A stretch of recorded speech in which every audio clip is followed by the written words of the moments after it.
بسم الله الرحمن الرحيم. تبارك الذي بيده الملك وهو على كل شيء قدير، الذي خلق الموت والحياة ليبلوكم أيكم أحسن عملا وهو العزيز الغفور، الذي خلق 7 سماوات طباقا ما ترى في خلق الرحمن من تفاوت فارجع البصر هل ترى من فطور، ثم ارجع البصر كرتين ينقلب إليك البصر خاسئا وهو حسير، ولقد زينا السماء الدنيا بمصابيح وجعلناها رجوما للشياطين وأعتدنا لهم عذاب السعير، وللذين كفروا بربهم عذاب جهنم وبئس المصير. إذا ألقوا فيها سمعوا لها شهيقا وهي تفور تكاد تميز من الغيظ كلما ألقي فيها فوج سألهم خزنتها ألم يأتكم نذير قالوا بلى قد جاءنا نذير فكذبنا وقلنا ما نزل الله من شيء إن أنتم إلا في ضلال كبير، وقالوا لو كنا نسمع أو نعقل ما كنا في أصحاب السعير، فاعترفوا بذنبهم فسحقا لأصحاب السعير. إن الذين يخشون ربهم بالغيب لهم مغفرة وأجر كبير، وأسروا قولكم أو اجهروا به إنه عليم بذات الصدور، ألا يعلم من خلق وهو اللطيف الخبير. هو الذي جعل لكم الأرض ذلولا فامشوا في مناكبها وكلوا من رزقه وإليه النشور. أأمنتم من في السماء أن يخسف بكم الأرض فإذا هي تمور، أم أمنتم من في السماء أن يرسل عليكم حاصبا فستعلمون كيف نذير. ولقد كذب الذين من قبلهم فكيف كان نكير. أولم يروا إلى الطير فوقهم صافات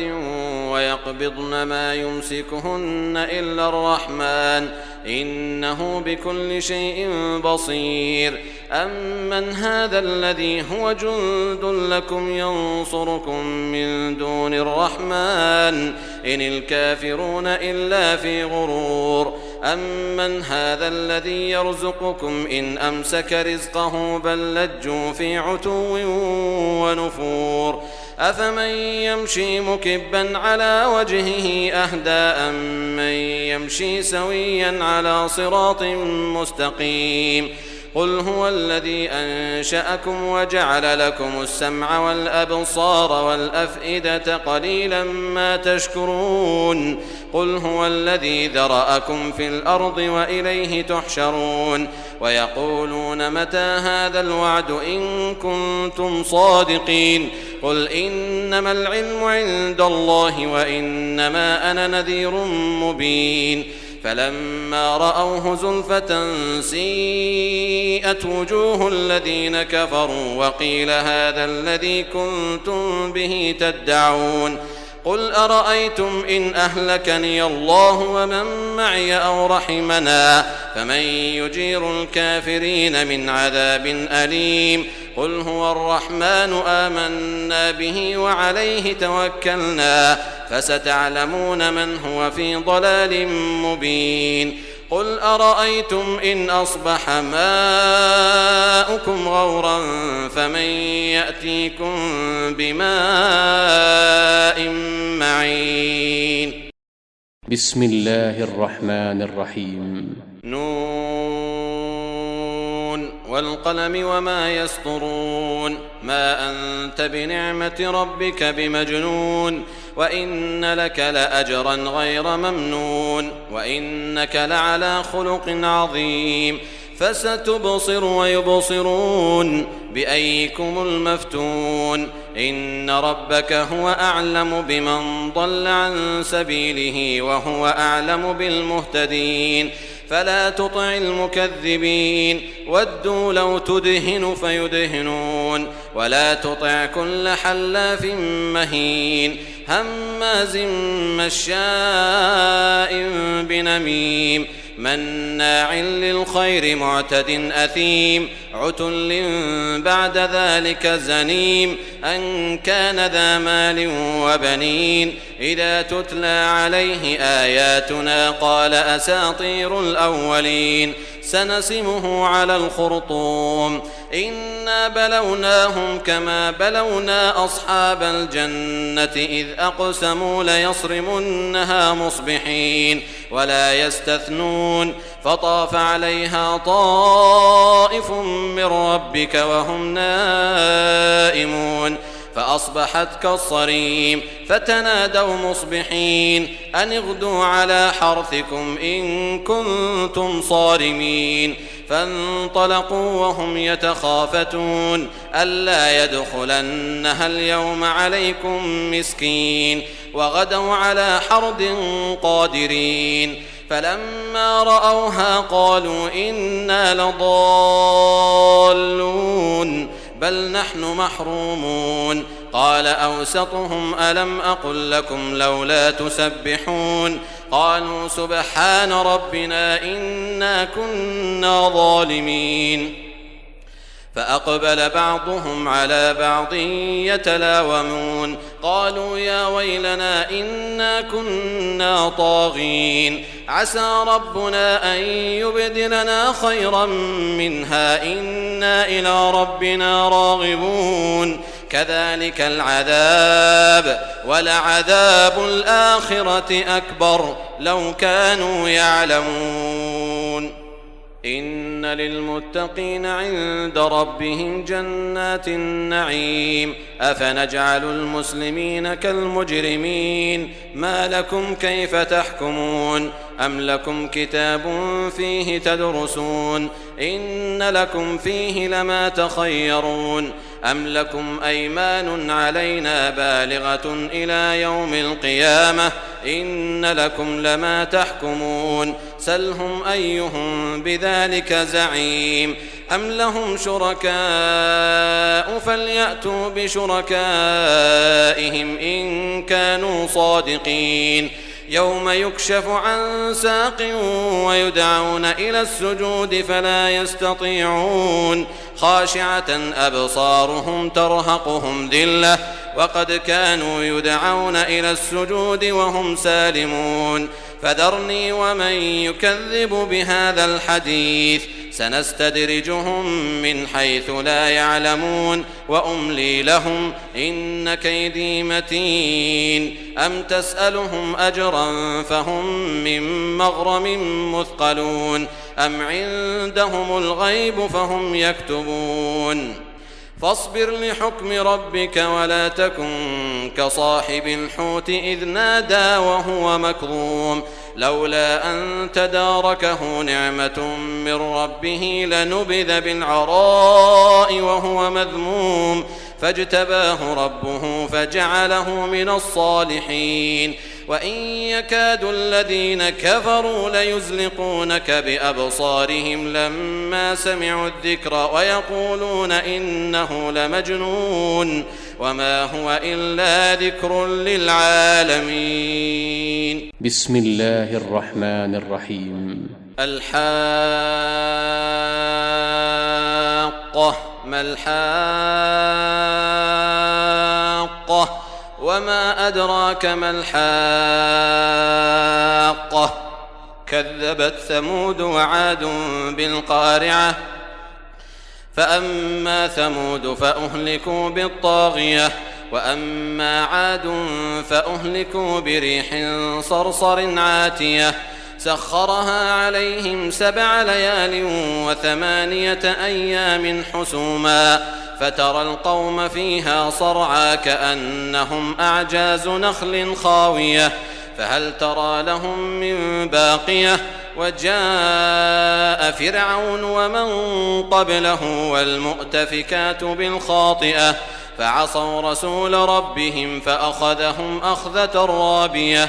إنا لما طغى الماء حملناكم في الجارية لنجعلها لكم تذكرة وتعيها أذن واعية. فإذا نفخ في الصور نفخة واحدة وحملت الأرض والجبال فدكتا دكة واحدة فيومئذ وقعت الواقعة وانشقت السماء فهي يومئذ واهية والملك على أرجائها ويحمل عرش ربك فوقهم يومئذ ثمانية. يومئذ تعرضون لا تخفى منكم خافية. فأما من أوتي كتابه بيمينه فأما من أوتي كتابه بيمينه فيقول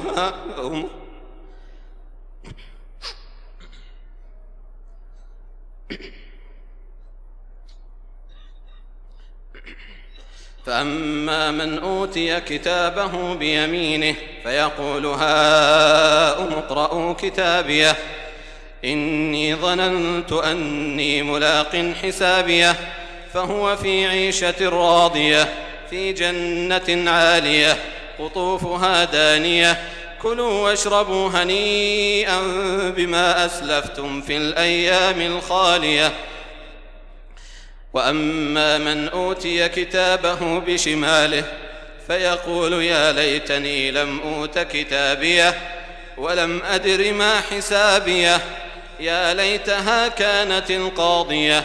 ما أغنى عني ماليه هلك عني سلطانيه خذوه فغلوه ثم الجحيم صلوه ثم في سلسلة ذرعها 70 ذراعا فاسلكوه إنه كان لا يؤمن بالله العظيم ولا يحض على طعام المسكين فليس له اليوم هاهنا حميم ولا طعام إلا من غسلين لا يأكله إلا الخاطئون. فلا أقسم بما تبصرون وما لا تبصرون إنه لقول رسول كريم وما هو بقول شاعر قليلا ما تؤمنون ولا بقول كاهن قليلا ما تذكرون تنزيل من رب العالمين. ولو تقول علينا بعض الأقاويل لأخذنا منه باليمين ثم لقطعنا منه الوتين فما منكم من أحد عنه حاجزين. وإنه لتذكرة للمتقين وإنا لنعلم أن منكم مكذبين وإنه لحسرة على الكافرين وإنه لحق اليقين. فسبح باسم ربك العظيم. بسم الله الرحمن الرحيم. سأل سائل بعذاب واقع للكافرين ليس له دافع من الله ذي المعارج تعرج الملائكة والروح إليه في يوم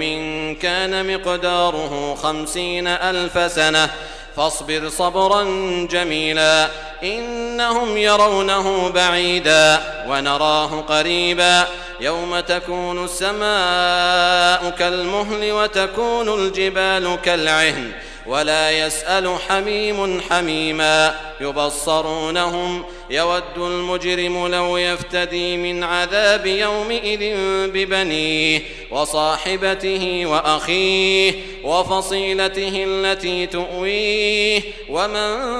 في الأرض جميعا ثم ينجيه كلا إنها لظى نزاعة للشوى تدعو من أدبر وتولى وجمع فأوعى إن الإنسان خلق هلوعا إذا مسه الشر جزوعا وإذا مسه الخير منوعا إلا المصلين الذين هم على صلاتهم دائمون والذين في أموالهم حق معلوم للسائل والمحروم والذين يصدقون بيوم الدين والذين هم من عذاب ربهم مشفقون إن عذاب ربهم غير مأمون والذين هم لفروجهم حافظون إلا على أزواجهم أو ما ملكت أيمانهم فإنهم غير ملومين فمن ابتغى وراء ذلك فأولئك هم العادون والذين هم لأماناتهم وعهدهم راعون والذين هم بشهاداتهم قائمون والذين هم على صلاتهم يحافظون أولئك في جنات مكرمون فما للذين كفروا قبلك مهطعين عن اليمين وعن الشمال عزين أيطمع كل امرئ منهم أن يدخل جنة نعيم كلا إنا خلقناهم مما يعلمون فلا أقسم برب المشارق والمغارب إنا لقادرون على أن نبدل خيرا منهم وما نحن بمسبوقين فذرهم يخوضوا ويلعبوا حتى يلاقوا يومهم الذي يوعدون يوم يخرجون من الأجداث سراعا كأنهم إلى نصب يوفضون خاشعة أبصارهم ترهقهم ذلة ذلك اليوم الذي كانوا يوعدون. بسم الله الرحمن الرحيم. إنا أرسلنا نوحا إلى قومه أن أنذر قومك من قبل أن يأتيهم عذاب أليم قال يا قوم إني لكم نذير مبين أن اعبدوا الله واتقوه وأطيعون يغفر لكم من ذنوبكم ويؤخركم إلى أجل مسمى إن أجل الله إذا جاء لا يؤخر لو كنتم تعلمون قال رب إني دعوت قومي ليلا ونهارا فلم يزدهم دعائي إلا فرارا وإني كلما دعوتهم لتغفر لهم جعلوا أصابعهم في آذانهم واستغشوا ثيابهم وأصروا واستكبروا استكبارا ثم إني دعوتهم جهارا ثم إني أعلنت لهم وأسررت لهم إسرارا فقلت استغفروا ربكم إنه كان غفارا يرسل السماء عليكم مدرارا ويمددكم بأموال وبنين ويجعل لكم جنات ويجعل لكم أنهارا ما لكم لا ترجون لله وقارا وقد خلقكم أطوارا ألم تروا كيف خلق الله 7 سماوات طباقا وجعل القمر فيهن نورا وجعل الشمس سراجا والله أنبتكم من الأرض نباتا ثم يعيدكم فيها ويخرجكم إخراجا والله جعل لكم الأرض بساطا لتسلكوا منها سبلا فجاجا قال نوح رب إنهم عصوني واتبعوا من لم يزده ماله وولده إلا خسارا ومكروا مكرا كبارا وقالوا لا تذرن آلهتكم ولا تذرن ودا ولا سواعا ولا يغوث ويعوق ونسرا وقد أضلوا كثيرا ولا تزد الظالمين إلا ضلالا مما خطيئاتهم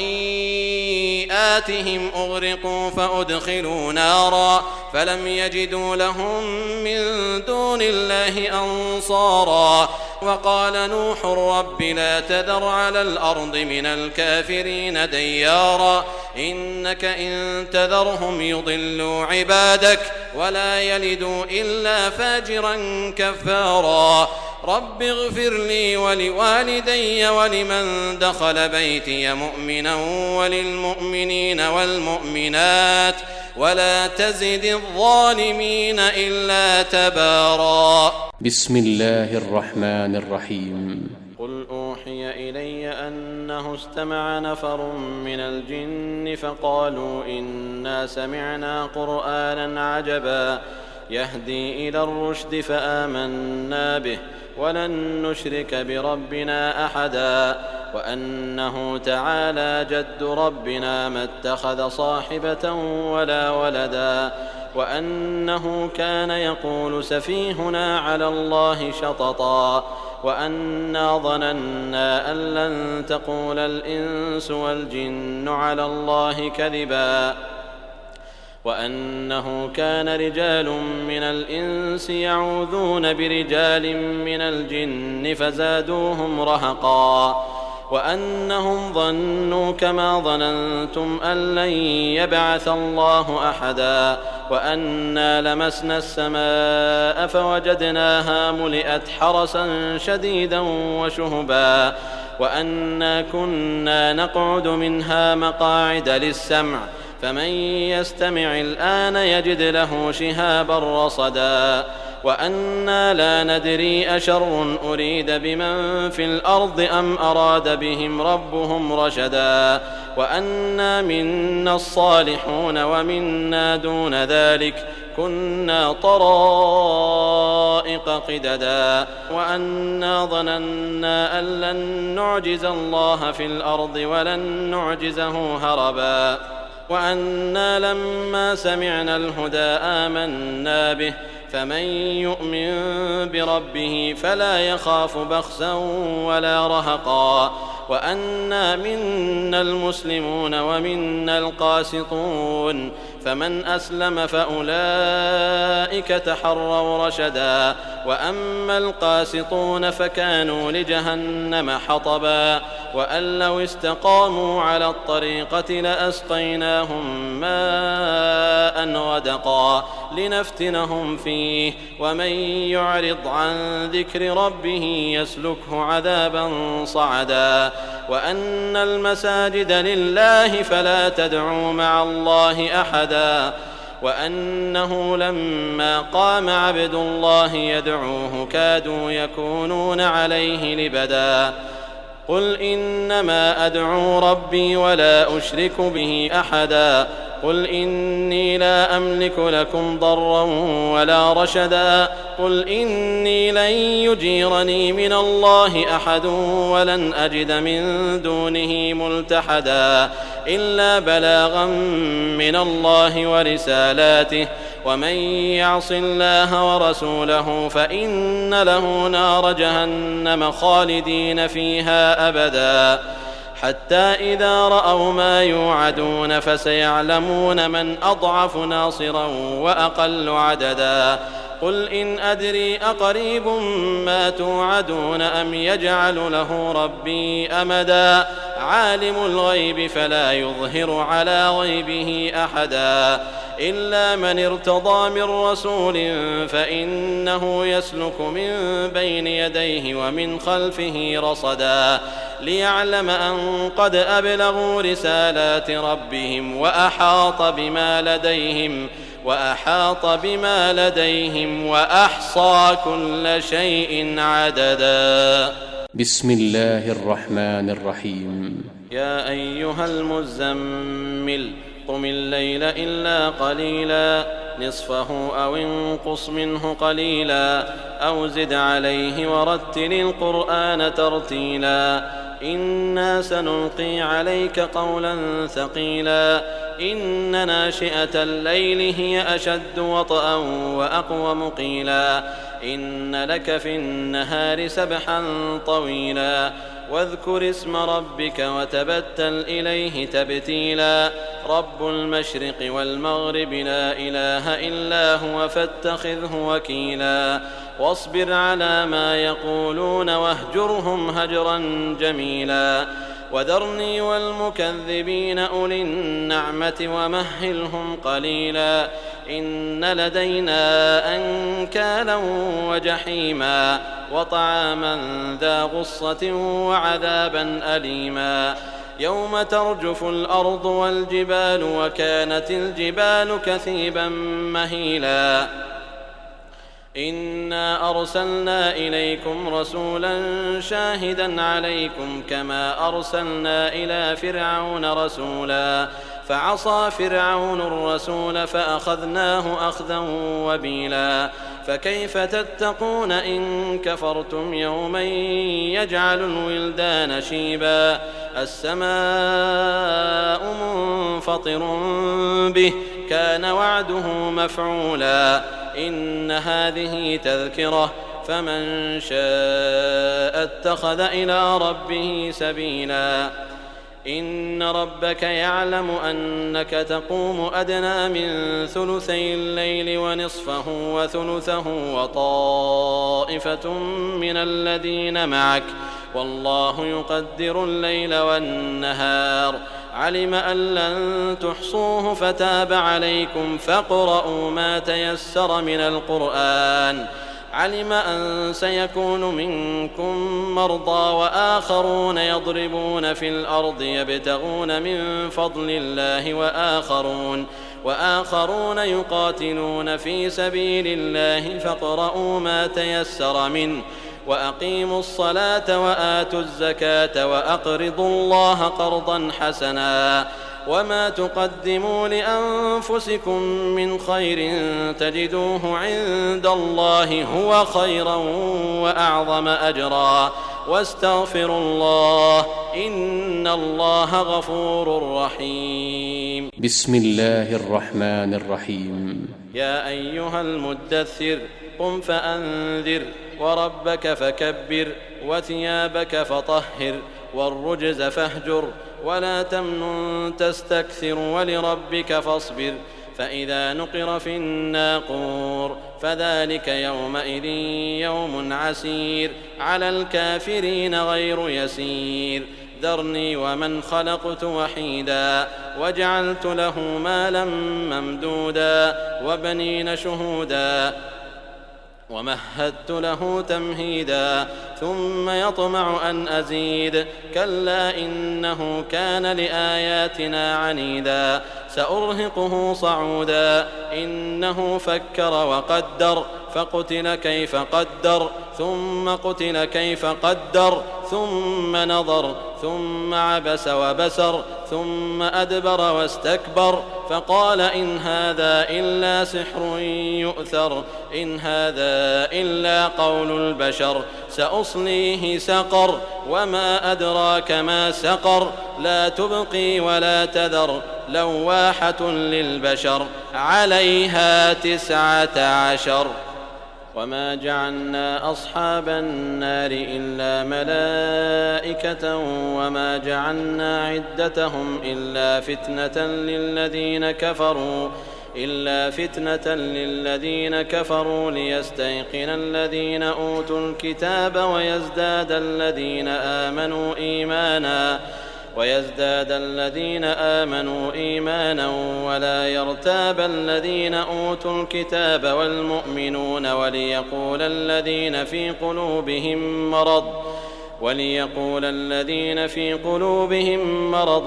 والكافرون ماذا أراد الله بهذا مثلا كذلك يضل الله من يشاء ويهدي من يشاء وما يعلم جنود ربك إلا هو وما هي إلا ذكرى للبشر كلا والقمر والليل إذ أدبر والصبح إذا أسفر إنها لإحدى الكبر نذيرا للبشر لمن شاء منكم أن يتقدم أو يتأخر كل نفس بما كسبت رهينة إلا أصحاب اليمين في جنات يتساءلون عن المجرمين ما سلككم في سقر قالوا لم نك من المصلين ولم نك نطعم المسكين وكنا نخوض مع الخائضين وكنا نكذب بيوم الدين حتى أتانا اليقين فما تنفعهم شفاعة الشافعين فما لهم عن التذكرة معرضين كأنهم حمر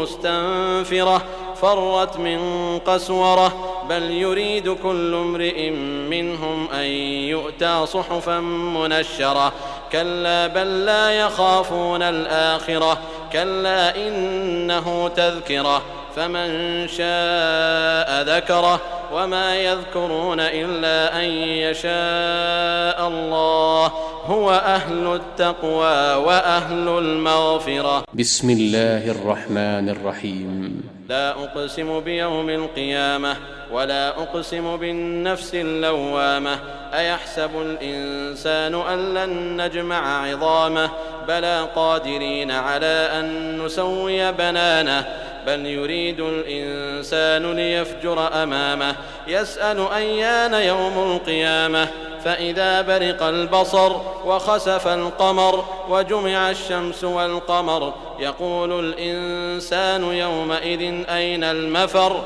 كلا لا وزر إلى ربك يومئذ المستقر ينبأ الإنسان يومئذ بما قدم وأخر بل الإنسان على نفسه بصيرة ولو ألقى معاذيره لا تحرك به لسانك لتعجل به إن علينا جمعه وقرآنه فإذا قرأناه فاتبع قرآنه ثم إن علينا بيانه كلا بل تحبون العاجلة وتذرون الآخرة وجوه يومئذ ناظرة إلى ربها ناظرة ووجوه يومئذ باسرة تظن أن يفعل بها فاقرة كلا إذا بلغت التراقي وقيل من راق وظن أنه الفراق والتفت الساق بالساق إلى ربك يومئذ المساق فلا صدق ولا صلى ولكن كذب وتولى ثم ذهب إلى أهله يتمطى أولى لك فأولى ثم أولى لك فأولى أيحسب الإنسان أن يترك سدى ألم يك نطفة من مني يمنى ثم كان علقة فخلق فسوى فجعل منه الزوجين الذكر والأنثى أليس ذلك بقادر على أن يحيي الموتى. بسم الله الرحمن الرحيم. والمرسلات عرفا فالعاصفات عصفا والناشرات نشرا فالفارقات فرقا فالملقيات ذكرا عذرا أو نذرا إنما توعدون لواقع فإذا النجوم طمست وإذا السماء فرجت وإذا الجبال نسفت وإذا الرسل أقتت لأي يوم أجلت ليوم الفصل وما أدراك ما يوم الفصل ويل يومئذ للمكذبين ألم نهلك الأولين ثم نتبعهم الآخرين كذلك نفعل بالمجرمين ويل يومئذ للمكذبين ألم نخلقكم من ماء مهين فجعلناه في قرار مكين إلى قدر معلوم فقدرنا فنعم القادرون ويل يومئذ للمكذبين ألم نجعل الأرض كفاتا أحياء وأمواتا وجعلنا فيها رواسي شامخات وأسقيناكم ماء فراتا ويل يومئذ للمكذبين انطلقوا إلى ما كنتم به تكذبون انطلقوا إلى ظل ذي 3 شعب لا ظليل ولا يغني من اللهب إنها ترمي بشرر كالقصر كأنه جمالة صفر ويل يومئذ للمكذبين هذا يوم لا ينطقون ولا يؤذن لهم فيعتذرون ويل يومئذ للمكذبين هذا يوم الفصل جمعناكم والأولين فإن كان لكم كيد فكيدون ويل يومئذ للمكذبين إن المتقين في ظلال وعيون وفواكه مما يشتهون كلوا واشربوا هنيئا بما كنتم تعملون إنا كذلك نجزي المحسنين ويل يومئذ للمكذبين كلوا وتمتعوا قليلا إنكم مجرمون ويل يومئذ للمكذبين وإذا قيل لهم اركعوا لا يركعون ويل يومئذ للمكذبين فبأي حديث بعده يؤمنون.